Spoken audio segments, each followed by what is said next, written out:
What's up, everybody?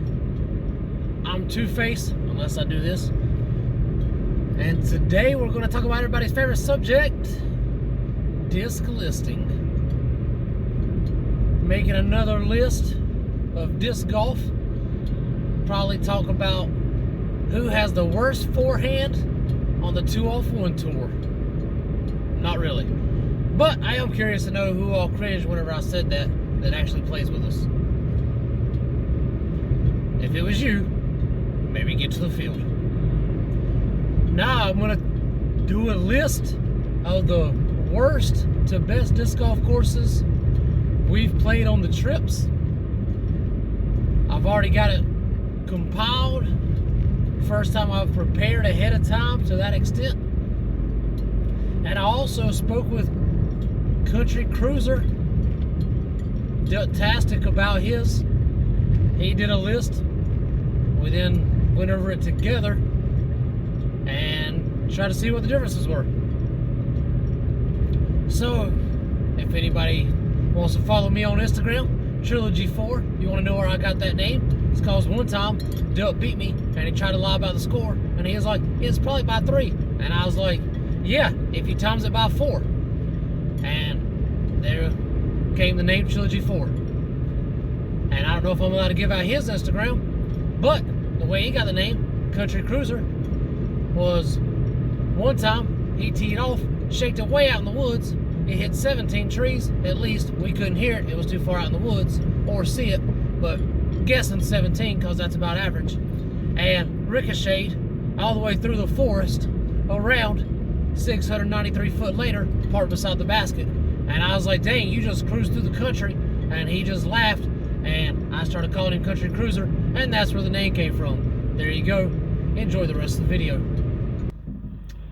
The worst course of the 39 we've played on the trips was in Seattle. A lot of factors to this. Probably, like most of the courses we played on the trip, partly to do with the lack of sleep. We were in the middle of an 8-hour delay on purpose. Picked it out, but it did mean we had to leave the airport after sitting there. They wasted 30 minutes on the plane that has nothing to do with the course.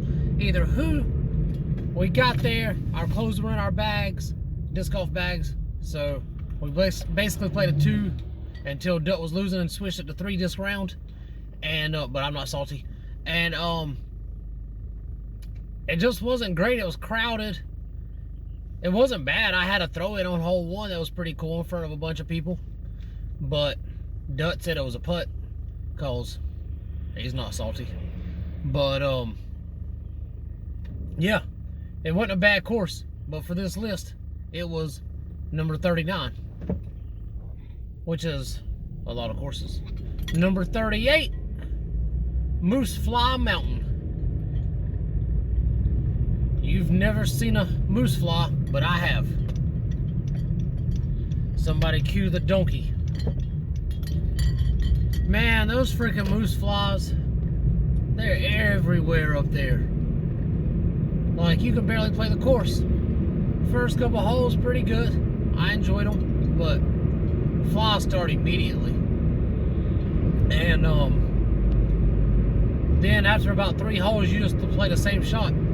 It might as well be 5 baskets. You play the same shot until you get to hole 18. From like hole, I guess maybe about 7 baskets. You might get to hole 5 or 6 before you play the same one over and over. It's a putter, straight, a little bit of fade, backhand, right hand. And that's what it is. And I mean, that's a fun throw. But I don't know if I needed 13 of them, especially while getting attacked by moose flies. They do have a sweet hole 18. Dutt threw his longest shot of his life, measured in at 1,273 feet or something like that. I don't recall exactly, give or take a foot, but it was a mush. So the basket set up on the moose's head, and I guess somebody had knocked the wings off of it at some point, but it was still a pretty cool statue. Either way, Hole 18, one of the best hole 18s I've played, but not enough to bring this one up from number 38. Moose Fly Mountain, number 38 on the list. I know that was exciting, even though I didn't have an ending, but be right back here, see the next 37, I think, courses, and yeah, see where they fall, and don't forget to follow Country Cruiser, the luckiest man on earth.